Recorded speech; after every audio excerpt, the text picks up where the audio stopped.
Welcome to Joyride with Expatriates.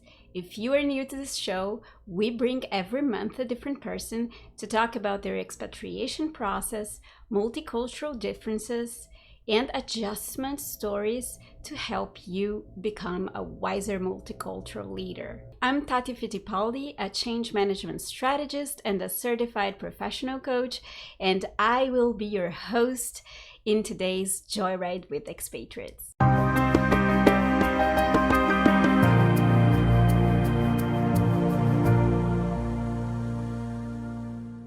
In this channel, we make videos to help global leaders, multicultural professionals, and expatriates become more productive, more effective, and improve their leadership both in business and in life. If that sounds for you, click that subscribe button now. In our show today, we are going to talk with Drew Eric Noftle. Drew had many expatriation experiences starting at the age of 21 when he moved to China. His strong business acumen and cultural understanding helped him develop and create a language school franchise in China. And he also created many business partnerships around the world, like one they had with Northeastern University in Boston. And throughout the years, as a businessman and a teacher, Drew helped develop thousands of expatriates and foreign students. He lived in China, Brazil, Hong Kong, Indonesia, and currently is living in Canada. He is married, he has a daughter, and he will graduate next year from the British Columbia Institute of Technology with a power engineering degree. So please help me welcome Drew to our show today. Drew, thank you so much for coming to our show today. Thank you so much for being here with us. My pleasure. The pleasure is all ours. So how about we start our show by you telling us where do you come from, which countries have you lived in, for how long have you lived in these countries, and maybe tell us which languages do you speak. Sure, yeah, no problem. Well, right now I'm living in my hometown, Vancouver, Canada. I first went to China, and I went to China in 2001, and I was on and off there for about 10 years in total. So I spent 3 years in Beijing. I spent 5 years in Shenzhen. I spent about a year up in the north area of Dandong and Harbin in the far northeast. So I spent a lot of time throughout that country. After that, I went to Brazil. I went to Brazil in 2016, or what? No, 15 actually. It was 2015, and I was there for about a year, about 11 months. After that, I went and spent 6 months in Hong Kong, and then I went to Indonesia, and I spent 6 months there. Now I've been back in Canada for the last 2 or 3 years. Wow, that's a long ride. That's a very long ride. Yeah, as for languages, I speak just English and Chinese. I spent a lot of time learning Chinese when I was in Beijing. I never really fully picked up Portuguese. I put very little effort into it. However, to my surprise, by the end of the year in Brazil, my listening was pretty good. I could pick up a lot of it just naturally. Well, speaking Chinese is quite a feat already. So I just want to congratulate you on that already. Thank you. Yes, that was enough. I was exhausted. Yeah. I didn't want to learn anymore. Absolutely.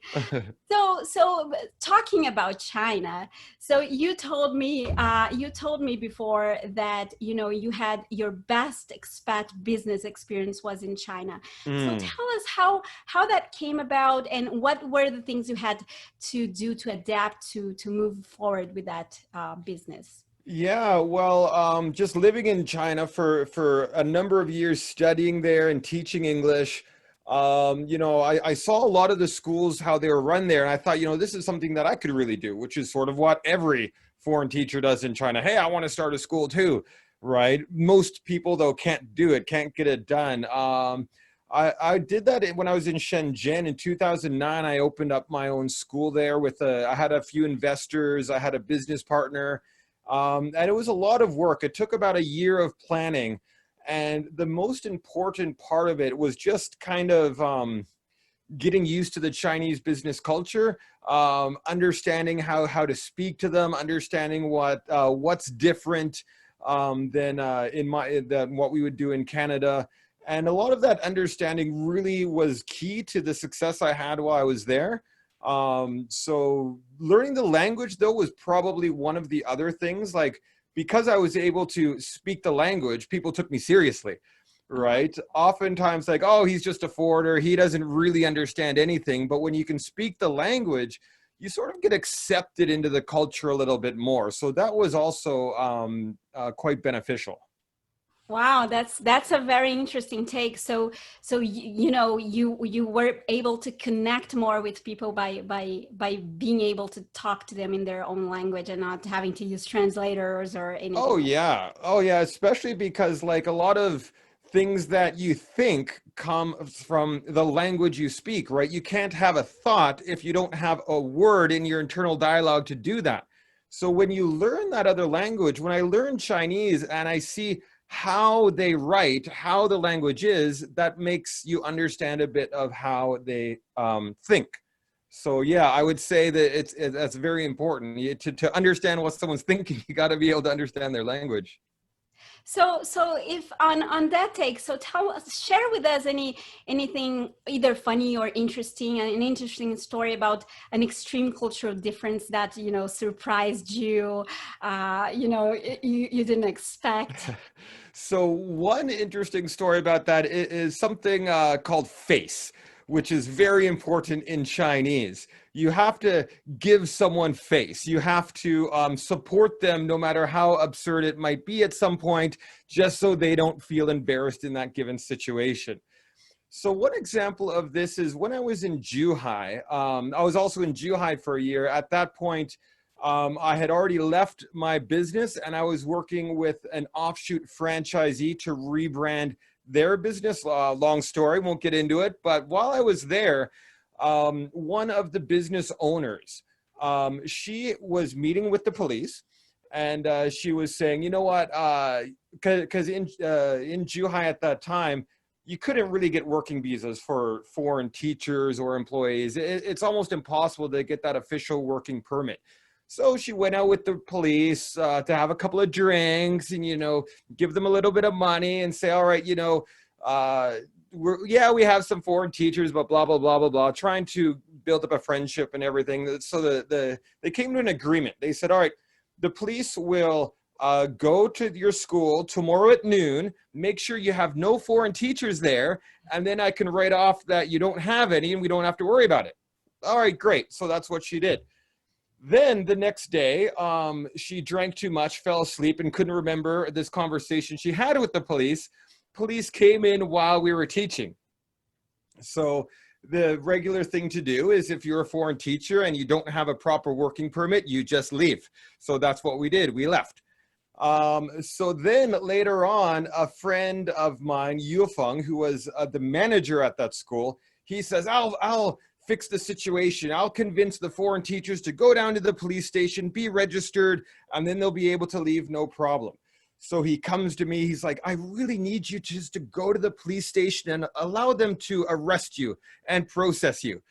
I said, what, why? That doesn't make any sense. I had no knowledge of this previous thing about, them trying to build a relationship with the police. He's like, just trust me, just do it. Can you do this one thing for me? I say, fine, okay. So I go and I do that. I go to the police station. They register me there. I spend about 25 minutes there. And then later on, my friend comes with a certain amount of money to get us out, and everything was taken care of. So it was really awkward for me. And I don't think I would have ever done that unless I really understood this thing about face. And when he was really asking me to do, he's like, you got to do this for my face, because his employer, the one who went out with the police, needed this help. He said he would do it, so he has to live up to that. So I have to make sure that I don't make him lose face in front of his boss. So the image and the reputation seems to be something very important there. Oh yeah, definitely, definitely. So very chaotic. A lot of gray area things out there, but a lot of fun as well. That's an interesting story. Very, very funny indeed. So tell me something. So you've been, besides being in China, you also have been in Indonesia, Hong Kong, Brazil. So Yep. tell me about these other expatriation processes. What did they have in common? What were the differences? So when I went to Brazil, I went there right after I left China. I was so sick of everything there at that point.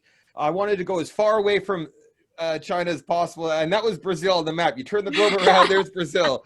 So that's where I went, and I was expecting things to be again very different, just like my time in China. But honestly, it was a breath of fresh air. It's like American culture is the same in Canada as it is in Brazil for the most part. Yeah, there's language barriers and a few other things, but it was a lot of fun, a lot of similarities, a lot more similarities than differences. But there definitely were some differences. I would say probably the biggest shocking difference to me, well, two things. One I noticed was on Sunday, there's nothing happening in Brazil. Everything is shut down. Every store, you can't even get a coffee or a piece of bread. It's so hard to find a store in Sao Paulo. So that I found was quite different. That was one of the biggest differences. I would say the other thing would really be punctuality. A lot of people just aren't punctual at all. I had several students that we would have a 1 hour class starting at like say 8 a.m. to go to 9 a.m. And that was it. And they would show up at about 8:45 or 8:50. We would have a very short lesson and that was it. People just couldn't get out of bed. Yeah, that's something interesting. And in fact, you know, when we talk to expatriate, they usually bring this subject up. You know, oh, Yeah. you know, I came to the U.S. and they're so punctual, or I came to Canada or Germany. Oh, No, they're yeah. so punctual. Yeah. Yeah, it's absolutely a very, very you know, interesting feature about the culture there. So and so talking about you know, cultural differences, tell me, share with us an experience of an extreme culture barrier that you had. A culture barrier in anywhere. Anywhere, it could be anywhere. Okay. So one interesting story about a cultural barrier was when I was managing my school in Shenzhen. I had a sales staff. Her name was Kitty, Kitty Lee, and she was a great employee. She started as a student with us. She worked really hard to improve her English. We got along great. She seemed to understand my culture a lot more than others. We ended up hiring her as a sales girl to sell classes and stuff. And she was a wonderful employee, and she worked with us for about a year and a half or 2 years. And then one day she comes into my office. She's like, you know, I want to quit. As you know, I got married and we're planning to have a baby. And typically when it's baby time, the woman will quit her job. And that's that. Okay, so in China, you give 1 month notice. So she gave me that 1 month notice. And, you know, because she was such a great employee, I wanted to sort of help her get on her way and everything. So I helped her ease out of that transition. And after about 2 weeks of that month, so about halfway through the month, I cleared all of her customers. I brought her into the office and I said, you know what, Kitty, you're so great. We're going to let you leave a couple of weeks early. We're going to pay you for that time. We're going to give you a bit of a bonus just to show how much we appreciated everything that you've done for us for the 2 years. And then when I did this, she got very, very angry. So angry, she started to cry. And she was very, very upset about this. And I couldn't really understand why. Now in Canada, and you know, this is a common thing that we would do. We you know, pay up the salary, try to get you out and help you out when you've done a good job. But not so much in China. In China, she wants to show that she's a good employee and work to the very last minute as hard as she can on the very last day. And the fact that I didn't allow her to do this, she was losing face and she Oh, felt embarrassed about it. She felt that I wasn't respecting her, that I was pushing her away. So it was very odd. And again, this just goes to show that you can't really take anything for granted.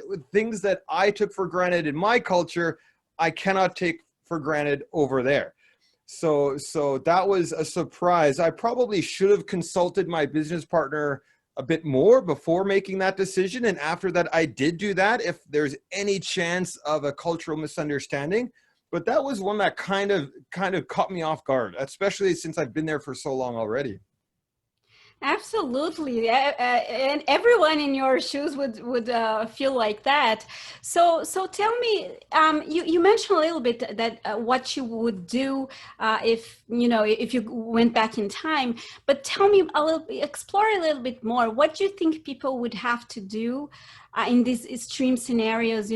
Where you're faced with something that is quite surprising that you wouldn't expect. How could you prevent that in your experience? What are some of the things we could try to prevent? Because it's not always possible to 100% plan and prevent everything, but maybe some of the things that come to your mind. Oh, exactly. And I would definitely say that if you are going to travel abroad, especially for work and living kind of like you guys are, or to start your own business like I did in China, don't take anything for granted. Like I just said, don't assume. I remember my mother told me that the assume makes an ass out of you and me. That's why it's spelled the way it is, right? And that's definitely true.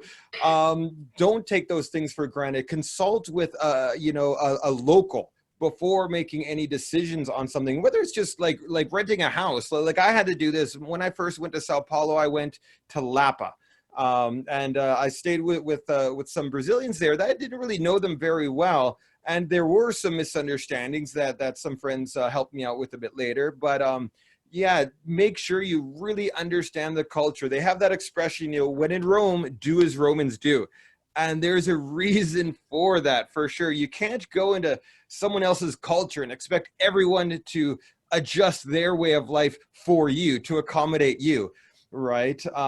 You really have to understand deeply the culture, and learning the language is a good way to do that. And just having having friends there, or business partners, or some sort of consultant, whatever, to help you make those decisions is definitely important. I love that. Really love that, and love about the assume thing. I really love that. I like, even for me, like I said, like I had already been in China 8 years when I made that mistake with Kitty. I thought I knew everything by that point. No, you don't. Yes, absolutely. So what other, so tell me, so in this skill and mindset arena, so tell me what other things, other skills or change in mindset you gained or developed along your way that helped you, and how this is helping you right now in your life. Hmm. So skills, one, learning the language, like I already mentioned, that is definitely one. But one very important thing I would also say is patience. You've got to be patient. And when I was running my business, in China, I was doing very well, where a lot of other foreigners had failed, and people would look at me and they'd be like, "Oh, that guy, he doesn't really know anything more than I do. I can start a school just like him." And I had several teachers work at my school, quit, try to start their own business, and they couldn't understand why they would fail. And one of the reasons for that is that it's just patience. I would see some of these guys and they think they know better, and they think, "Oh, in my country, we do it this way, and that's what we're going to do here." And that's not how it works. You need to be patient. You need to understand the culture. In Brazil, I couldn't get frustrated when my students were late. That was just a way of life. In China, I cannot get frustrated at some of the times that we have to pay someone off, right? That we would call being corrupt, right? But in China, it was just business as usual. That's how you get things done, right? And so when you really come in with a closed mind and you don't open up, that is definitely the number one biggest thing. So I would say learning the language and having an open mind are number one and number two.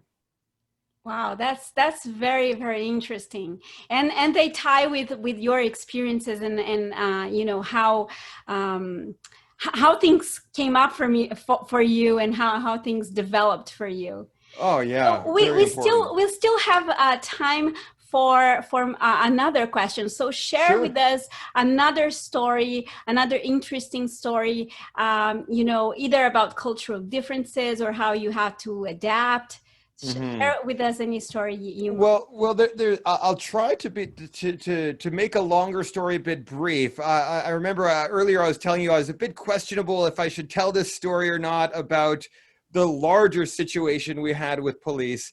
Um, but it was a situation that we had to deal with.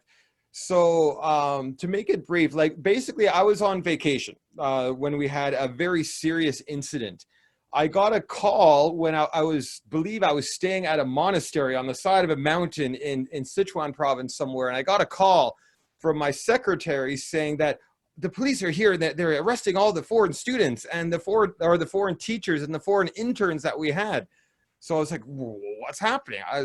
Immediately I had to leave and come back. And what had happened is that our business was taking a sizable market share in a certain district. And our competitor in that district wasn't happy about this. So a common thing to do was, like I mentioned before, the work permit thing is always a thing that is in the gray area. You cannot get work permits for your foreign teachers or whether they're interns or not.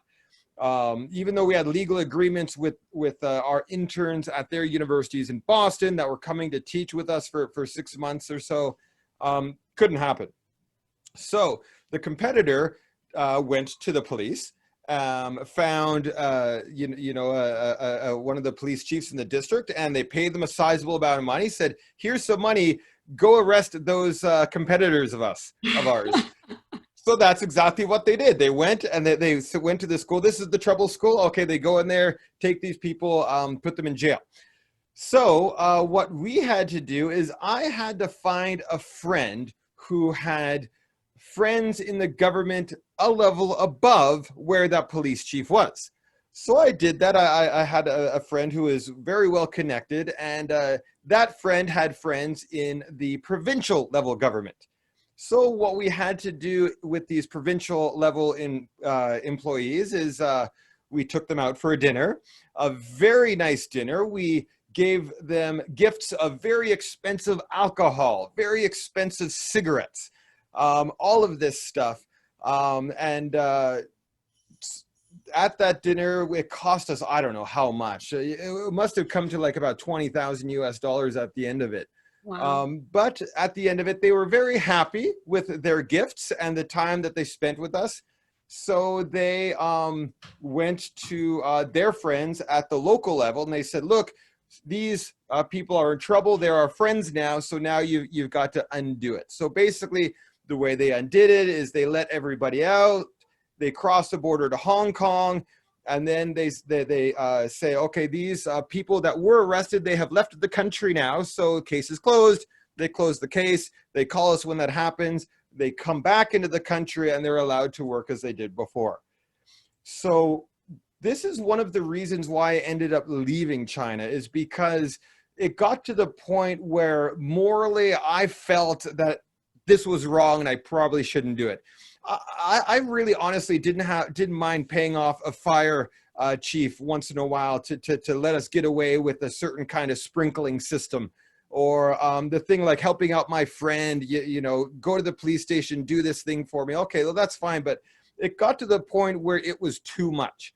And I realized that if we were going to continue to have success at higher levels, which we wanted, this is going to end up getting worse and worse. And I just, said, I'm out. I can't do this anymore.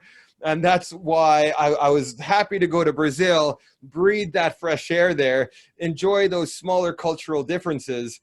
But yeah, it is what it is, right? When in Rome, you gotta play by their rules. And those just were games I didn't want to play anymore. You know, that's an interesting insight because when I talk to a lot of expatriates and they connect going back to their country or leaving the country as a sign of failure. And you're bringing up a very, very good point. It's not that it's about failure. It's about how that country connects with your values. And sometimes, you know, you will be there and it will not connect with you, and then you will need to leave, and that's okay. That's fine. That's perfectly normal. Oh, sure, sure. And I would say like there's nothing wrong with Chinese culture. The people there are amazing. The people are wonderful. But when it got to working with the government, there's some things in there that I just didn't enjoy. So nothing against the people at all. But yeah, it's true. It's true. You do what you want to do, and leaving there, I don't think there was any failure in any sense. I enjoyed my time there. It was a wonderful experience, and I'm happy to move on. And it was good. I got to go to Brazil. I got to go to Indonesia, experience more different cultures, and try to take what I learned from there, apply it in different areas. Absolutely. Since you brought that up, do you have anything that comes up in your mind, that things that you've learned somewhere and you applied somewhere else, to share with us? Well, yeah, and like I mentioned, the patience, going to Brazil, having people being late all the time, dealing with some of the different things. Everything closed on Sunday. There were a lot of frustrating things I had to deal with in Brazil, but they were small compared to what I dealt with before. So, when I was in Brazil, I had a great time. I got to work. I traveled through the entire country. I used the bus systems there, the planes, and I did all this stuff. And I don't think I would have been able to enjoy my time in Brazil if I hadn't gone through all those experiences before.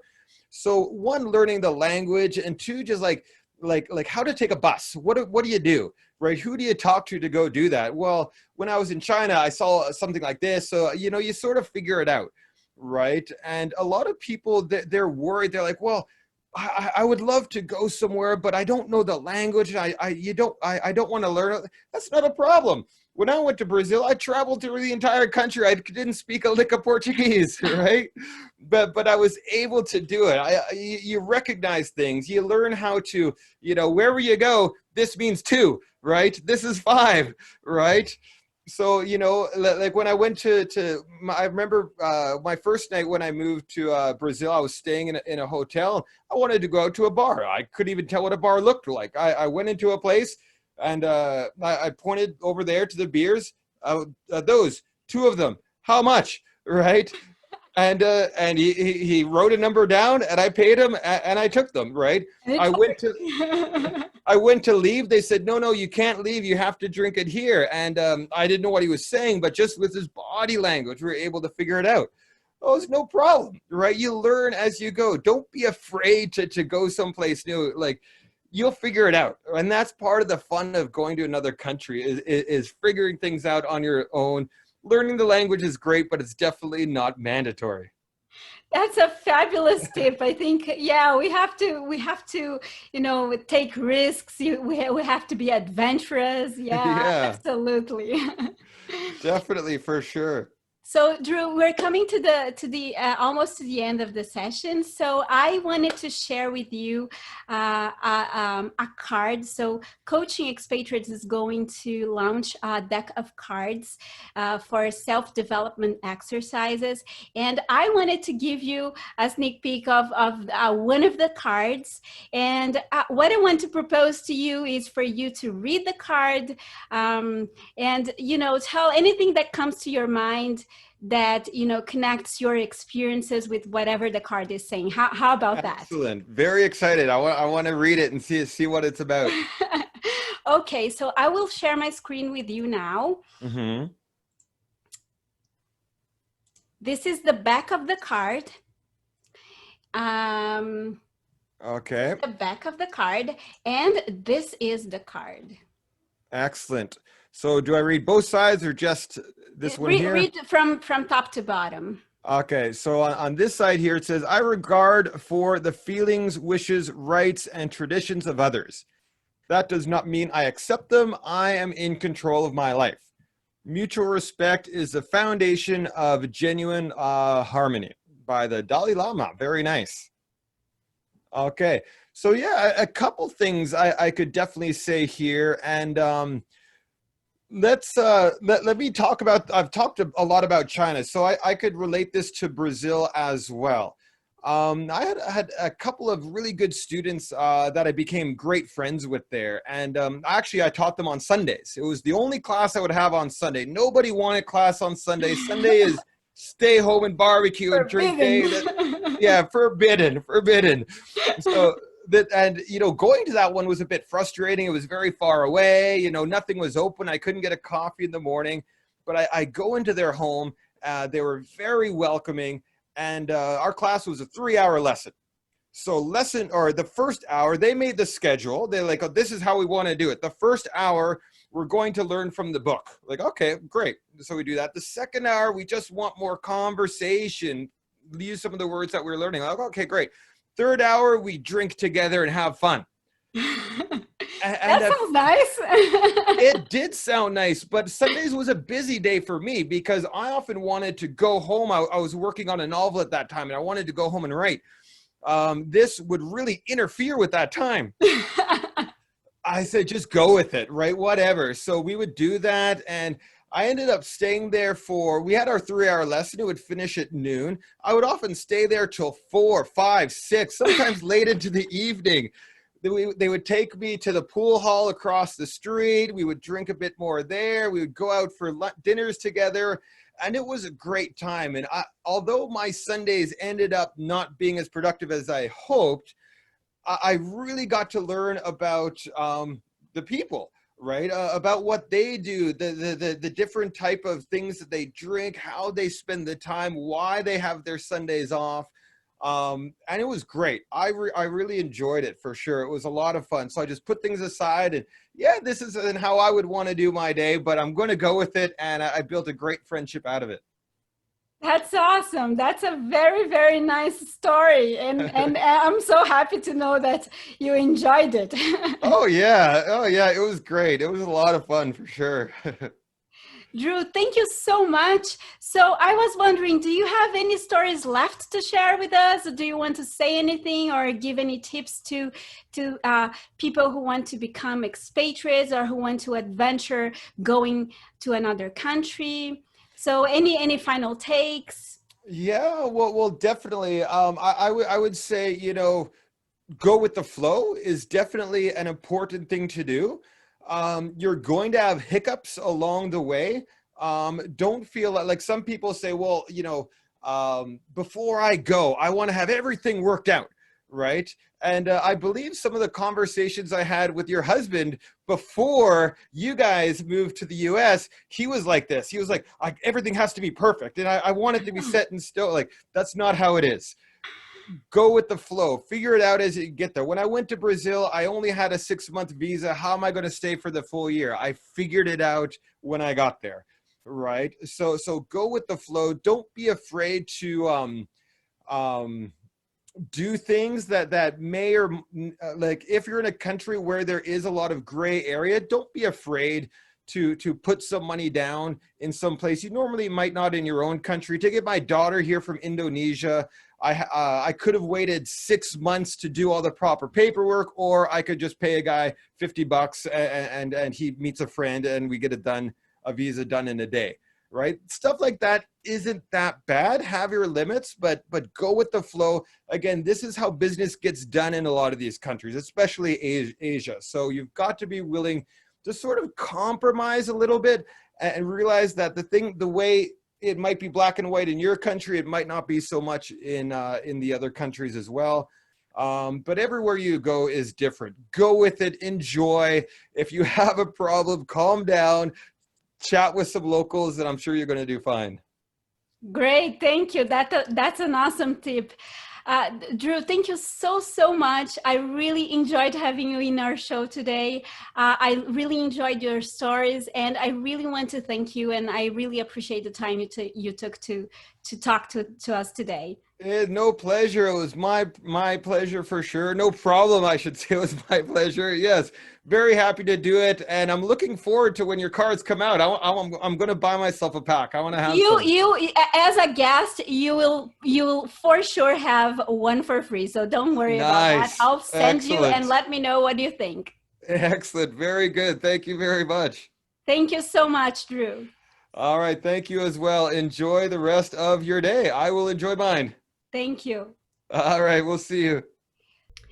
If you liked this episode, don't forget to share and subscribe. Stay tuned for more interviews, reviews, tips, and information in this channel. Thank you so much for watching.